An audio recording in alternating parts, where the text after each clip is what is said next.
I love rewatching this scene so much. It's very hardcore. You practice the darkest of magic. Waterfalls in the background. Yeah. Where around Salem are there just like these mini Niagara Falls in a pond? They're magic waterfalls. Yes. I did not break The de-aging on Catherine Hahn here was pretty good. It's good. I love that they'll break it out for the shows. Simply bent to my power. Yep. This is a good excuse. Jeez. It's not my so fault. Good. So good. It's not my fault. It shows me. I just read the words. I mean, that's how I feel about some comic books I've read. Yeah. That's, I didn't break, they just bent to my power. It called out. Welcome back to New Rockstars. Will 2023 be Marvel's Year of Mephisto? No. Finally, the year of our Dark Lord, with Sacha Baron Cohen rumored to appear as Mephisto both in Ironheart and in Agatha Coven of Chaos of 2023. It truly does look like the year we might actually be justified to point at our screens and scream, "That's Mephisto!" That is Mephisto, and this is Inside Marvel. It's New Rockstars' weekly Marvel reaction show. It's our final episode of the year. MT and Jessica are out for the holidays, but I delayed my break so they can go on my honeymoon for the first 2 weeks of January, meaning right now, holding down the fort here at New Rockstars with Brandon Barrick. That's right, and I'm happy to be here, Eric. I am ready for Mephisto, my Dark Lord, to enter the MCU and take it over and bring it to its rightful place in the darkest of regions of our souls. I'm ready for him to just reveal himself because I think he's been here since the beginning. He's just right out of frame of the camera. He's just like on the other side of it, just like Agatha Harkness is, sitting in a director's chair, winking at us, shushing us.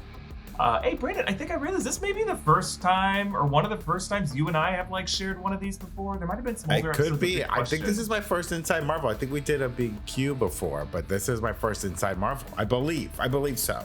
Oh my God! Wow, this is very exciting then. And what an episode to be on. Our big, I feel like for the past 3 years, we made this big prediction at the end of the previous year to say this is the year when Mephisto's arriving. Right.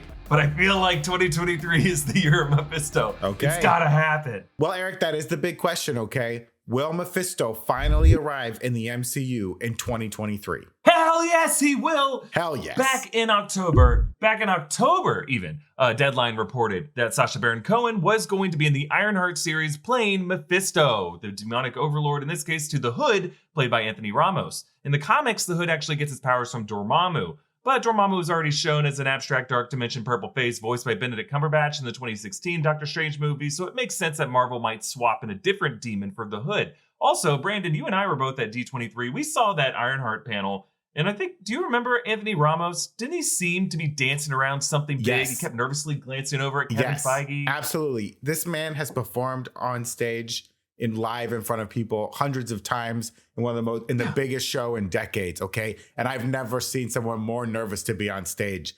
With Kevin Feige standing right there, he wanted to say it. He wanted to say something big because he knows the people wanted it, and he was afraid. You're right, Eric. He was so afraid of saying the wrong thing. He was definitely towing that line. Absolutely. And we all looked at each other. You, me, and Tommy were like, this is Ironheart. What are they hiding for Ironheart? Yeah. It was a very awkward sequence. And like, we could see the teleprompters, and there was nothing on the teleprompter for Feige. He goes off the dome. Right. He doesn't read no teleprompter, okay? And Ramos was scared because he was afraid of saying the wrong thing. Absolutely. Well, then last week, there's one of these scoopers, this one named My Time to Shine, hello, reported this Sacha Baron Cohen Mephisto news like it was new, like it was breaking news. He's like, I got a scoop. News, 2-month-old news. And then what was horrifying is I then suddenly got a bunch of tags from accounts who only now consider it to be legit news. It's just pretty worrisome how many folks on social media don't at all listen to or follow actual legitimate news sources. But when some scooper with a very mixed track record farts out something on Twitter, it's suddenly front page news to them. Did you see this? I'm like, yeah,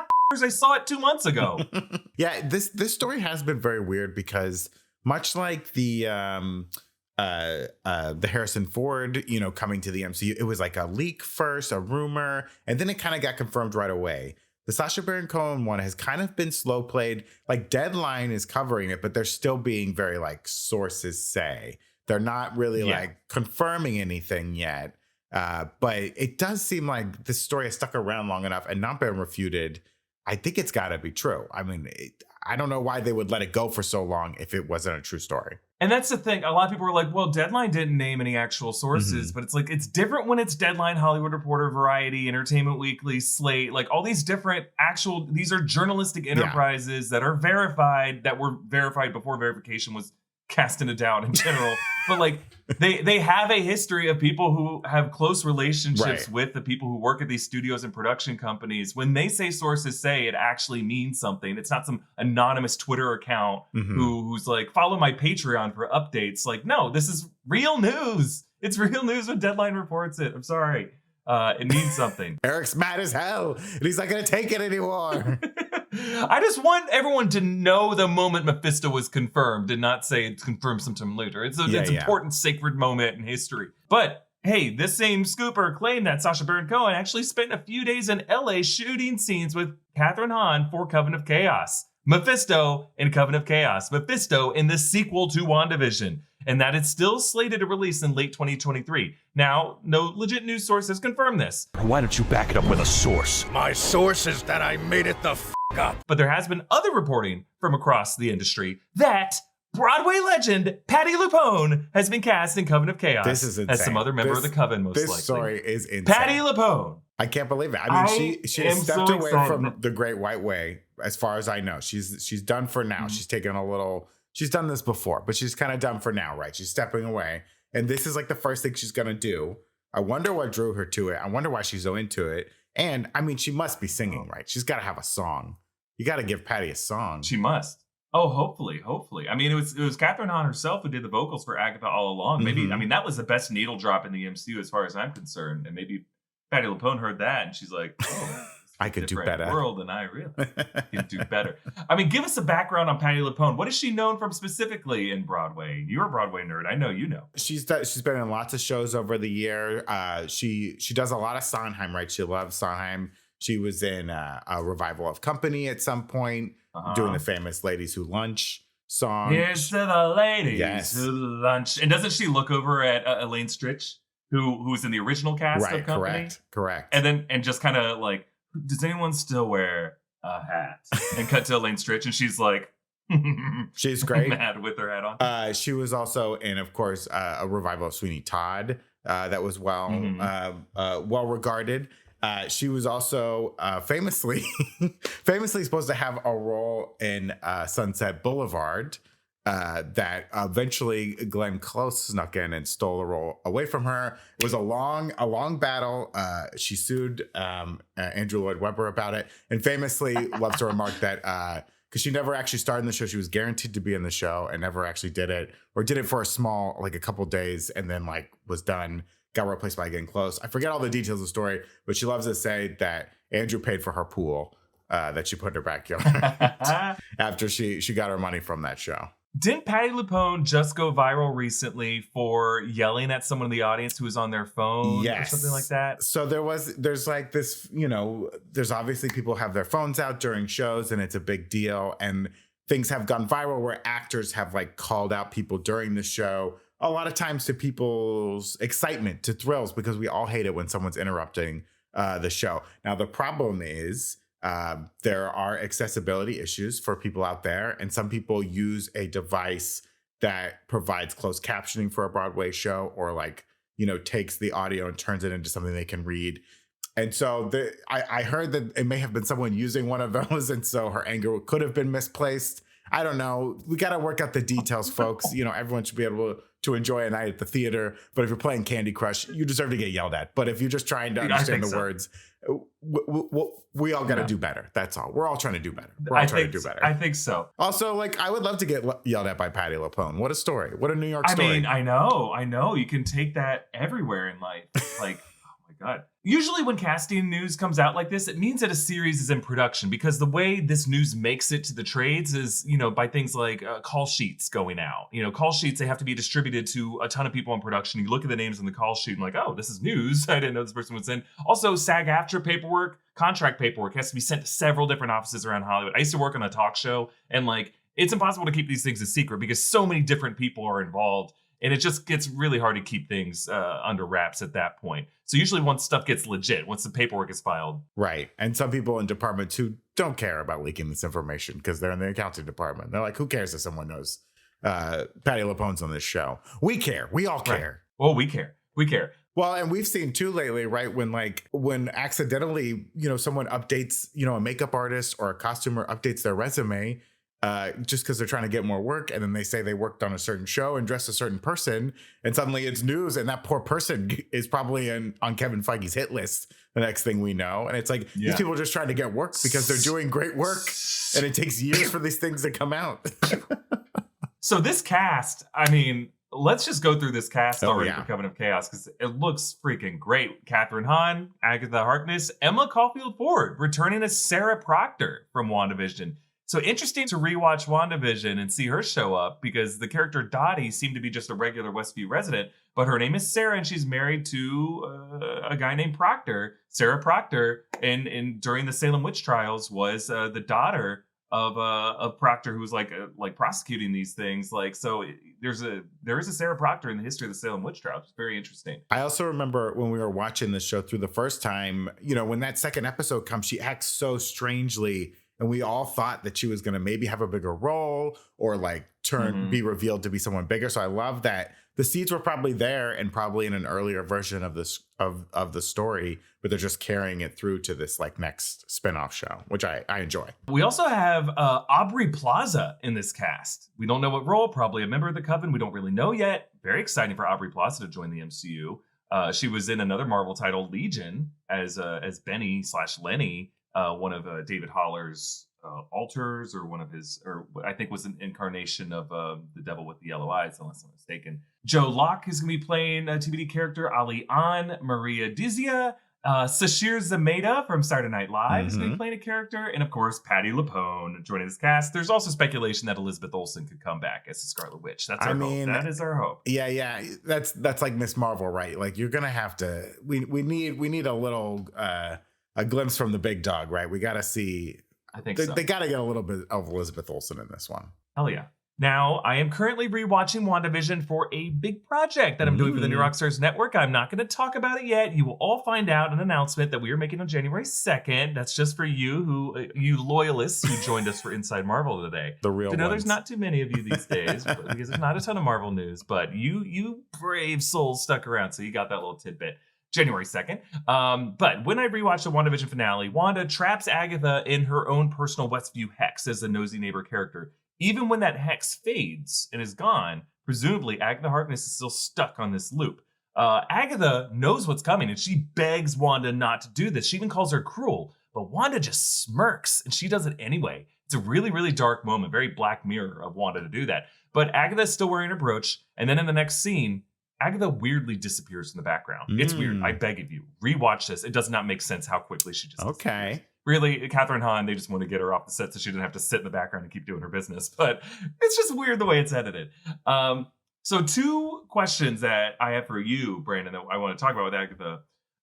One, in the moment of her witch trial, when the rest of the members of the Coven were draining her powers, do we think Agatha had the Darkhold at that point, and that's the forbidden magic that she was practicing?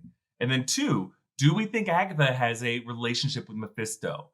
Does she know Mephisto? Is she like the Harleen Quinzel to the Joker? And that's the kind of relationship they have. This is an argument I've had in the office many times. First part of your question. In that moment, I do not believe she has the Darkhold for a couple reasons. One, why would this coven of witches in Salem have the Darkhold for her to have, right? In theory, it's in Wonder Gore Mountain, or what we now know the Darkhold is a copy of what's in Wonder Gore Mountain. I don't think these witches would have that. I think they're too small time. They're just doing their thing.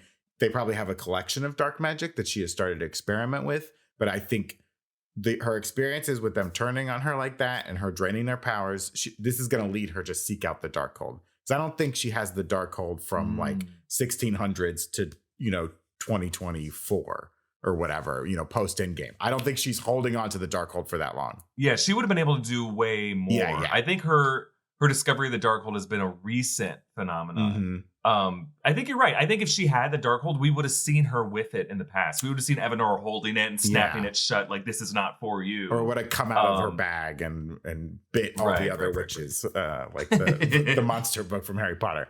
But to answer your question about Mephisto, I never considered that at that moment she has a relationship, but there could be a Mephisto leading her toward, she doesn't know it's Mephisto, leading her towards discovering the Darkhold or something like that.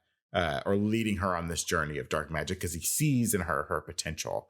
So that's an interesting idea that maybe he's like somehow leading her down this path. She doesn't know it's Mephisto yet, but he's playing a role in getting her to where she needs to go. Yeah. I mean, I wonder if we might see, the MCU loves flashing back to right around the time the blip ended or sometime during the blip, just to show us these little vignettes. We saw when Yelena Belova undusted, when Monica Rambeau undusted. We saw Bucky in Wakanda, like having his campfire moment with the Dora Milaje. I wonder if we might see a little flashback moment with Agatha, wherever she is as a witch, gets visited by Mephisto, and he gives her the Darkhold. He's the one who's able to, like, he has it. Yeah, whatever, because his form can appear anywhere across space and time. Right. And maybe he presents it to her and says, "Use this. There's a woman I want you to recruit. Steal her power. You can do it."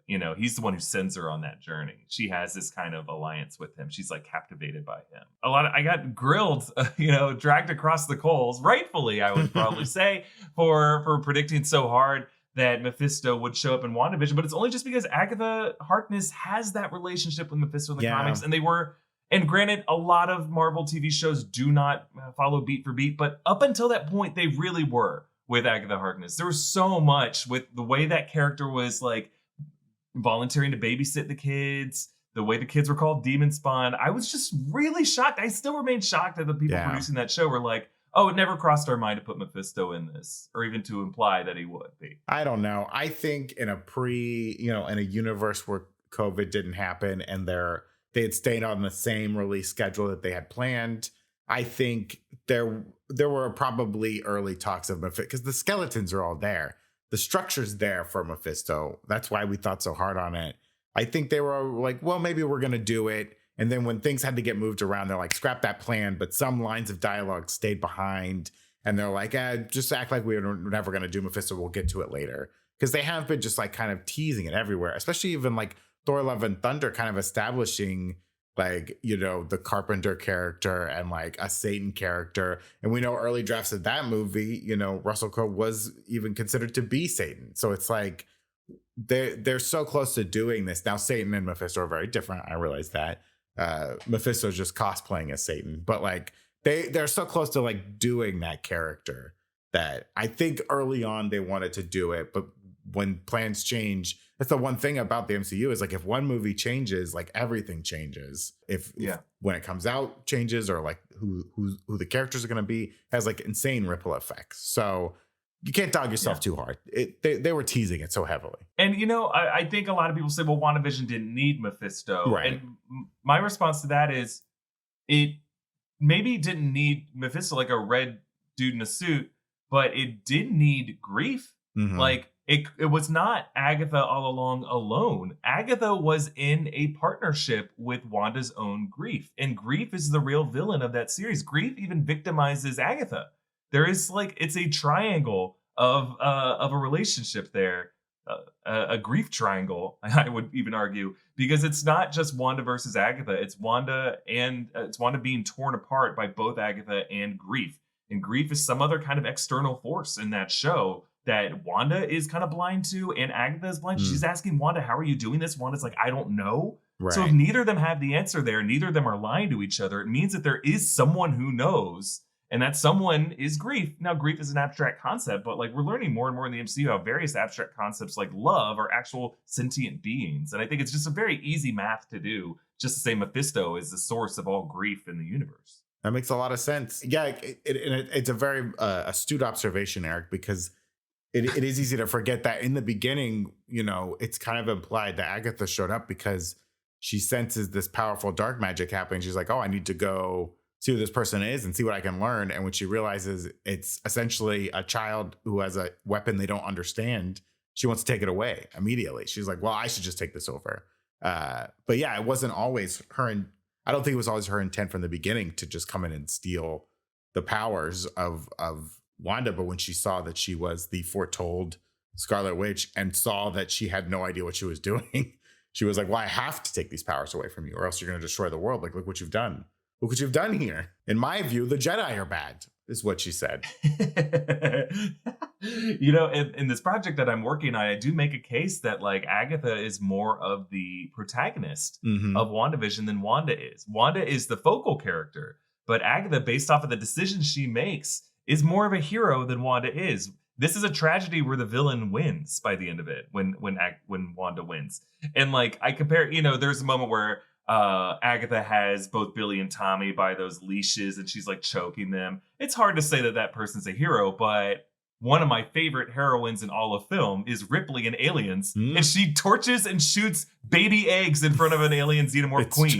You can't tell me that that's any better or any worse. Like, they're just doing what you they could gotta do be to survive. a quote-unquote protagonist or hero and endanger children in a story. If there were a planet full of pigs, they'd be horrified to see what we're doing to pigs on this planet when they showed up. They would be horrified. We are the monsters. I am Legend. Yeah, so I think 2023 will be the year of Mephisto. I think he might show up just in a scene or two for Ironheart. And I think he's going to have a pretty important role in Coven of Chaos. I love it. I don't think he's ever going to... I don't need there to ever be a Mephisto show in the MCU. But I would just like if he's just kind of this background character who comes to talk to people from time to time. Yeah. He's like the Q in Star Trek, who just shows up to create some mischief and then, I'm going to go deal with something else now. I'll be back in next season. Yeah.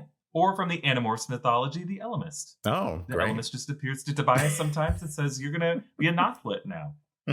There's like 5 people who watch this video who are like, yes! They're going crazy. They're anamorphing as we speak. All right, let's actually, there's a conversation I've been dying to have about MCU Phase 4 that we're going to close out 2023 with.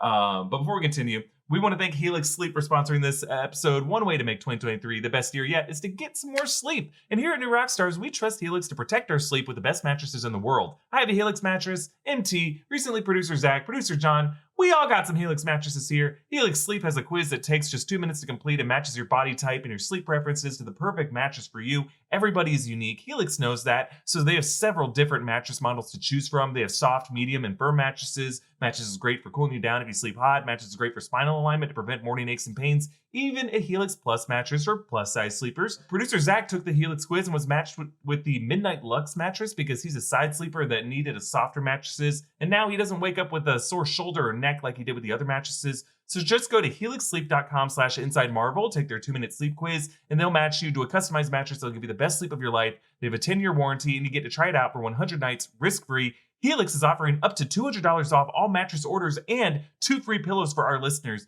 at helixsleep.com/InsideMarvel. Okay, so some of our episodes at the end of the year for Inside Marvel, Brandon, have been our rankings of Marvel Phase 4. We rank the Marvel Phase 4 series on Disney Plus, and then we rank the Marvel Phase 4 movies.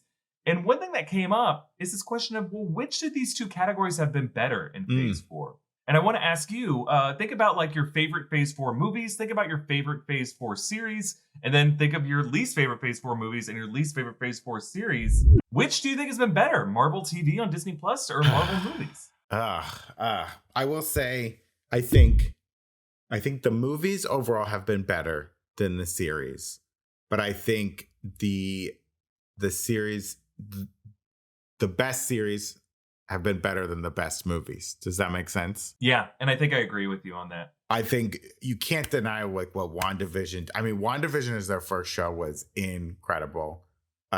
Just stunning, really well done. So weird. Remember like those first 3 weeks when we're like, what is going on? This is the weirdest thing I've ever seen. And then like Loki really, really killed it. I mean, Loki was just incredible too. And those were so great. And I think really surprised a lot of people. Some of the series, not so great.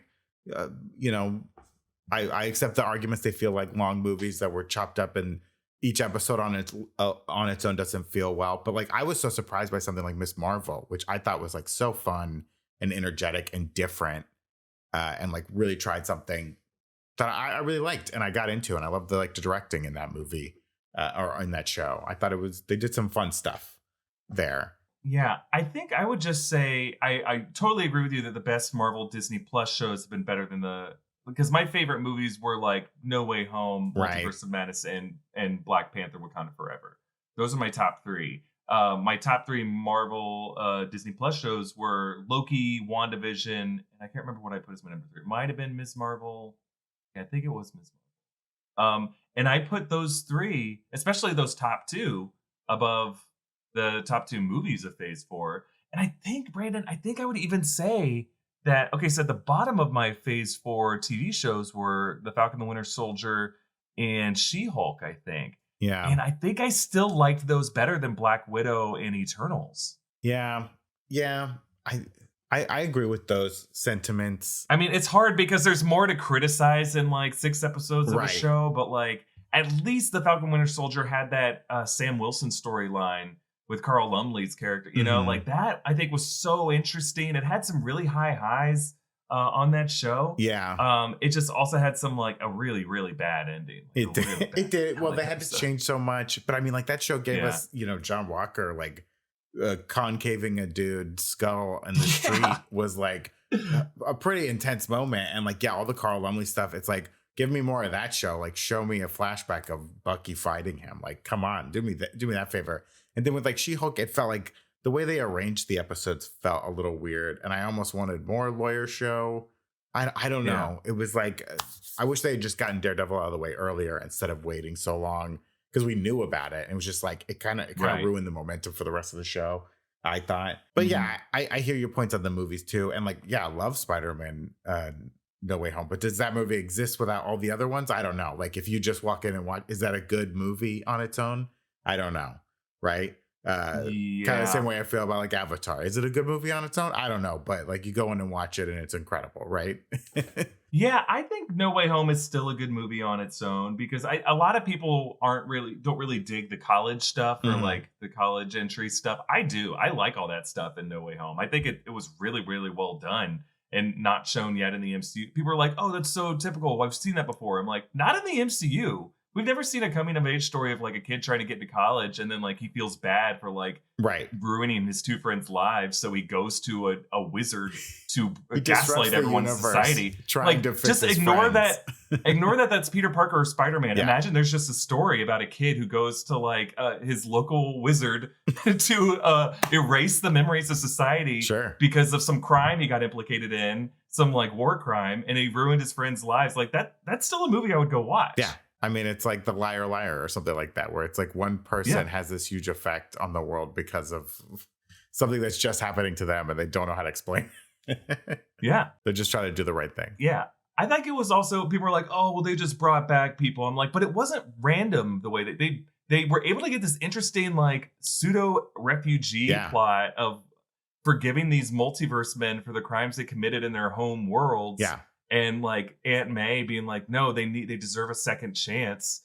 And then seeing that play out, like Peter having his own second chance that he gives himself by like allowing himself to give someone else a second chance. Like, I thought it was hard to like fix all these things and to make Tobey Maguire and Andrew Garfield's eras feel great and worthy. It made them feel less random mistakes and more like, no, it was an inevitable step in their stories that led to this. Well, yeah, and it does like put a nice story through line in what did exist as like capitalist decisions to make profit for a company, right? Instead, it was like, no, we can make this feel good narratively and like really pay off for the fans, which was great and like something really awesome. Yeah. And I thought I did appreciate that in Phase 4 of the MCU, there was just a lot of attempts at new things. They tried some different stuff. Yeah. Like, I was really impressed with like Shang-Chi. Like, that was so different than like a lot of the other movies. You know, by the third act, it's like the big third act battle, blah, blah, blah. But like having those martial arts sequences were so different and like it felt great. I was really impressed by like that movie, like trying something new. Yeah, I agree. In general, there was a lot of experimentation in this phase. I just think at the end of the day, Loki and WandaVision, I really enjoyed more than all the movies. Yeah, they were really good. They were so good. Now, there's been a lot of like mid MCU, Marvel, Disney Plus shows. They just had a lot of mid episodes that kind of sink all those shows. Yeah. So I think a lot of people associate. But for people who look at the goodness in things, I think they look at the goodness from the Disney Plus shows outshines. I mean, we also got to consider the specials. I think Werewolf by Night was incredible. And I also really like the good. Guardians Holiday special. Yeah. I know Zach didn't like the Guardians Holiday special, but I liked it. It was different. It was good, but yeah, I mean, Werewolf by Night was simply just so good. And so many people immediately were like, do more of this. Give me just like a little 1 hour thing. Like, that's what I want. Like that was fun. And just really, it knew what its mission was, and it accomplished its mission.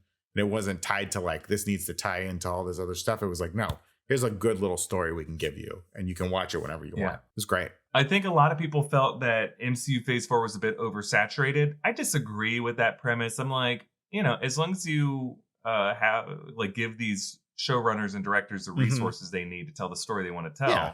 But I wonder, do you think that the MCU would be better in Phase 5? I know they're not going to do this because they've already announced release dates for all these things, but just hypothetically, do you think the MCU would be better if every year we only got 2 movies, 2 series, and then 2 holiday specials? That 2-2-2 approach. Do you think that would be enough to sustain everyone? It wouldn't be enough to sustain, and I think they would feel pressured to focus on the bigger characters. I feel then 3, 3, 3. 3 movies, 3 series, 3 specials. I think the specials are just like an underutilized asset by the studio. Yeah. You could tell so much story and introduce characters so much better in a special than you can in a 6-episode series sometimes. And I hope they see that, and I hope they lean that way. I mean, like, financially, I'm sure they'll see like, well, that'll cost us way less money, if we could do that. Yeah. And I'm hoping they do that. Yeah, because what I really hope too is that they let some of these creators have the control to make more stylistic things, and less like it needs to fit into the cookie cutter mold.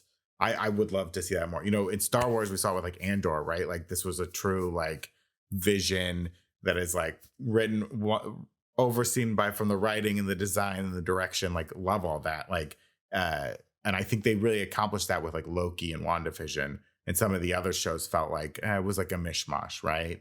So let these creators have more reign over the show and like really, really execute the visions they have. And I think that will help. Yeah, I think when you do a series, there's like a pressure to have a B plot and a C plot. And as I rewatched WandaVision, I think the one part of it that doesn't really hold up is everything that happens outside of Westview. All the stuff in the sword camp. Nothing against, I think Jimmy Woo, Darcy, Monica Rambeau, they're all perfectly fun to watch. It's just like Hayward's not that compelling of a villain. And like, there's just a lot of scenes that feel like this is just like a not that great episode of Agents of S.H.I.E.L.D. It's just like characters wearing jackets in like a gray and blue toned military lab site. And they're kind of like, we're being detained right now. Here, beat them, punch them, and flip them over. And now we're going to wear their uniforms and sneak around. It's just like, and no thanks, not interested. So what I like about specials is like, you don't need to do any of that. You just tell one character's story for 60 minutes and then we're done.